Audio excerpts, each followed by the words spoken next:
Nokia, the one decision that destroyed a $250 billion company.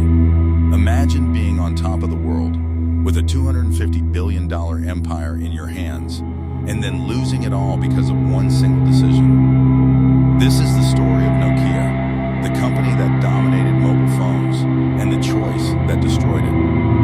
At its peak, Nokia wasn't just a company, it was a global powerhouse. From the early 1990s to 2007, Nokia's phones were everywhere. Streets, offices, and pockets worldwide were dominated by the sturdy, reliable, and iconic devices with the famous ringtone that became a symbol of the decade. They didn't just make phones, they defined mobile communication. By 2007, Nokia controlled over 40% of the global mobile market, and the company's value soared to nearly $250 billion. People trusted Nokia to innovate, to last, to dominate. Yet, just a few years later, it would plummet from the throne, losing its crown to Apple, Samsung, and a flood of competitors. How did a company this dominant crumble so fast? The answer lies in one pivotal decision. In this video, we'll explore the rise, the dominance, and the catastrophic decision that changed the fate of Nokia forever. The rise of Nokia. Nokia started in Finland as a paper mill company in the 1800s. Over decades, it evolved into a tech giant, pioneering mobile technology in the 1980s and 1990s. The world embraced Nokia for its durability, simplicity, and innovation. Phones like the Nokia 3310 became legendary for their battery life, indestructible design, and accessibility.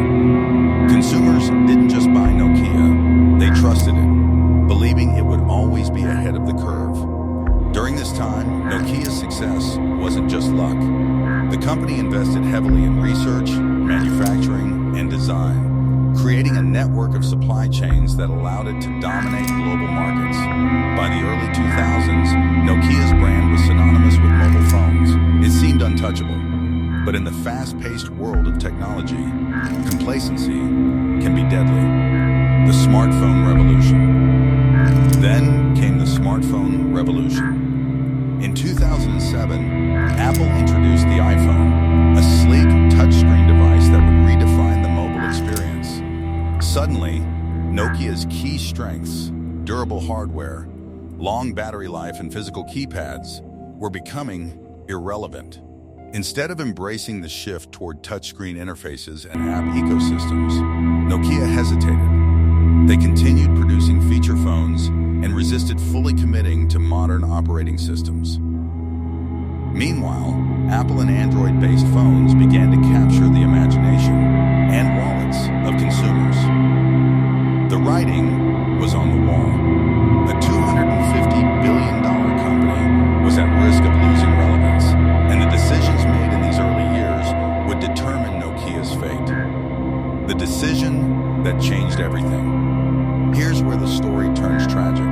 Nokia faced a critical choice: develop their own operating system to compete with iOS and Android, or adopt one of the emerging platforms. They chose neither. Instead, in 2011, Nokia partnered with Microsoft to use Windows Phone OS. On paper, this seemed like a smart move. Microsoft promised innovation and support. But in reality, the decision alienated developers, limited app availability, and failed to excite consumers. Meanwhile, Android phones flooded the market with variety, apps, and flexibility, and Apple's iPhone continued to dominate. Nokia's once unassailable market share began to vanish at an alarming rate. The one decision, to rely on Windows Phone instead of embracing Android or innovating their own ecosystem, sealed the company's fate. The consequences. The fallout was catastrophic. Nokia's market share plummeted from over 40% to under 5% in just a few years. Consumer trust eroded as the phones, though well-built, lacked the apps and ecosystem that the new generation demanded. Employees, investors, and the public watched a giant crumble before their eyes.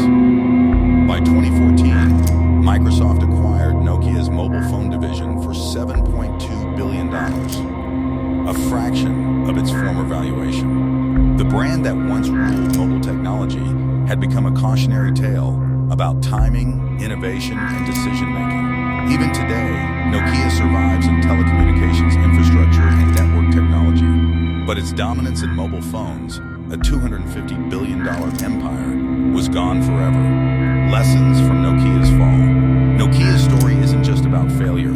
It's about timing, adaptation, and the cost of hesitation. 1. Adapt or fall behind. The tech landscape evolves rapidly. Companies must anticipate trends, not react to them. 2.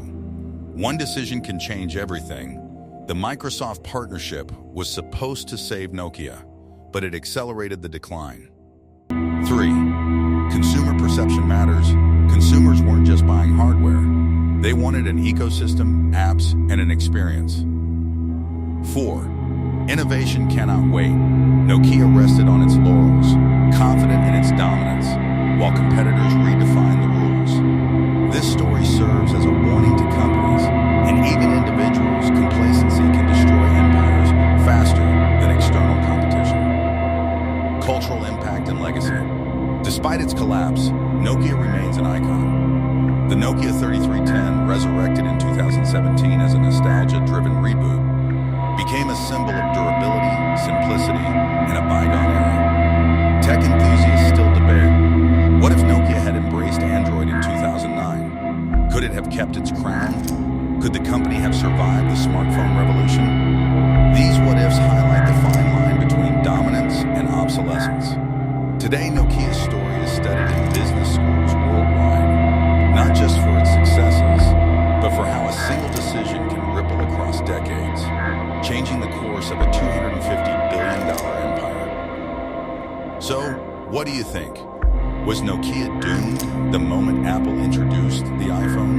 Or was it truly the Microsoft decision that destroyed a $250 billion empire? If you found this story fascinating, make sure to like this video, subscribe to the channel, and hit the notification bell so you don't miss more deep dives into the rise and fall of the world's biggest companies. And here's a question for you.